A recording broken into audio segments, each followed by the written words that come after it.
नमस्कार साथियों, जय हिंद सभी को, जय श्री गिरनार, राधे राधे। मैं आपका अपना भाई आज पर फिर उपस्थित हुआ हूँ आपके बीच एक बड़ा ही प्यारा क्वेश्चन लेके।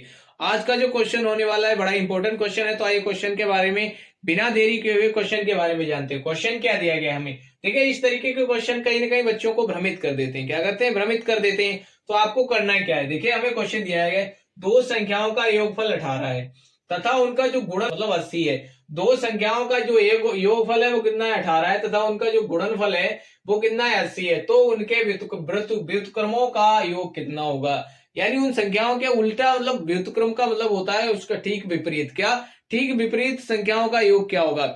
आइए बनाते हैं बड़े ध्यानपूर्वक इस क्वेश्चन को। देखिए, बोल रहा है दो संख्याओं का योगफल 18 तथा गुणनफल 80 है, तो उनके व्युत्क्रमों का योग कितना होगा। तो इस तरीके के क्वेश्चन को बनाने का मैं आपको सीधा और आसान और सबसे बेहतर तरीका बताने वाला हूं। ट्रिक क्या है? देखिए, जब भी आपको इस तरीके का क्वेश्चन कहीं भी दिख जाए ना, तो आपको करना क्या है?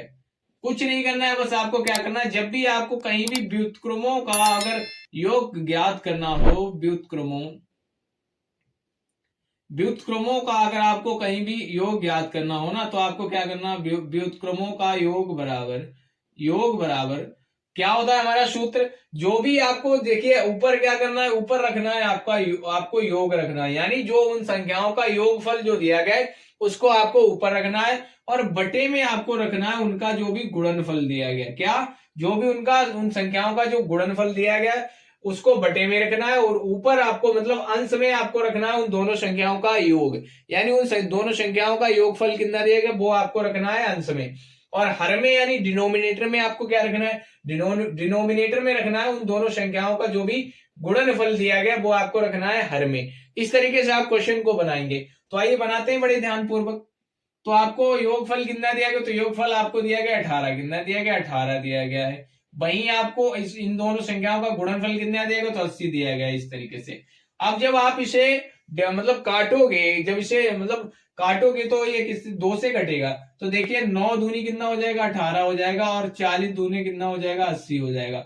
बराबर में आपका जो आंसर आ जाएगा माय डियर साथियों, कितना आ जाएगा? 9/40 आ जाएगा। कितना आ जाएगा? 9/40। और ये हो जाएगा हमारे क्वेश्चन का करेक्ट आंसर। क्या? क्वेश्चन का करेक्ट आंसर। आइए ऑप्शन भी देख लेते हैं। तो ऑप्शन नंबर जो ए है ना हमारा बिल्कुल करेक्ट आंसर है। और इस तरीके का क्वेश्चन को बनाने का होता है ये सबसे आसान और बेस्ट तरीका। तो आई थिंक इस तरीके का क्वेश्चन अगर हम आपको कहीं भी किसी भी एग्जाम में दिख जाता है ना, तो आप उसकी धज्जियां उड़ाने वाले हैं। और मेन पॉइंट क्या होता है, जो आप ना कोई हल्का क्वेश्चन देख के या हल्का टीचर देख के ना वीडियो को झट से स्क्रॉल कर दे, तो ये बहुत बड़ी गलती करते हो। कभी कभी ना छोटी छोटी चीज ही ना बड़ी बड़ी समस्याओं को